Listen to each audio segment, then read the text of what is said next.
18 से 25 की एज वो एज है जहां इंसान का भविष्य डिसाइड होता है कि उसका आने वाला टाइम कैसा होगा। ऑब्वियसली आपकी एज भी 18 से 25 के बीच में जरूर होगी, मैं भी इसमें शामिल हूं, तो मेरी बात को ध्यान से सुनना।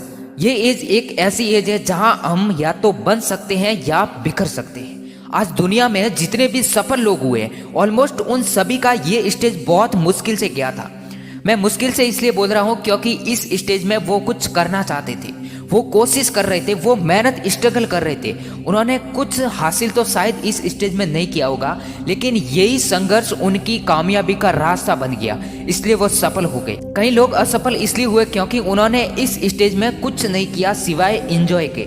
मेरा मतलब ये नहीं है कि हमें एंजॉय नहीं करना चाहिए, इस स्टेज में एंजॉय करना चाहिए, लेकिन कुछ जीने का पर्पस भी तो होना चाहिए कि हम जी क्यों रहे हैं, हमारे जीने का मकसद क्या है। और सिर्फ पर्पस बनाने से, गोल बनाने से, सपने देखने से कुछ नहीं होगा। उसके लिए कड़ी मेहनत चाहिए, संघर्ष चाहिए। यानी कुल मिलाकर पहला पॉइंट निकल करके आता है कि सबसे पहले हमें सफल होना है, देन एंजॉय की बात आती है। 18 से 25 की उम्र संघर्ष की होती है। अगर इस एज में हम एंजॉय करेंगे तो फिर बाकी की सारी जिंदगी रोता रहना पड़ेगा।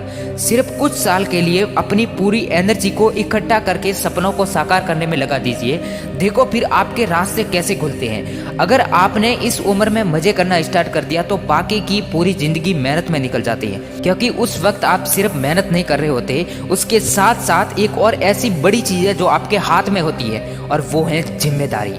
हो सके तो मेरी इस बात को ध्यान से सुनना और साथ लेकर जाना कि अगर आप सफल नहीं हो, अगर आप सफल नहीं हो तो आप कभी भी जिम्मेदारी नहीं संभाल पाओगे।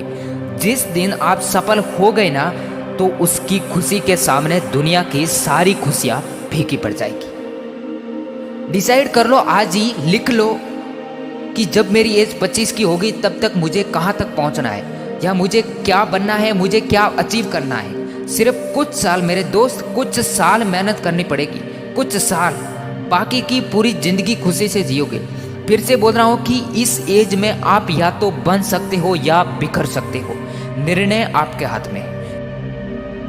एक तरफ थोड़ी खुशी है जो कुछ समय तक रहेगी, एक तरफ थोड़ी मेहनत है जो आपको पूरी जिंदगी खुशियां देगी।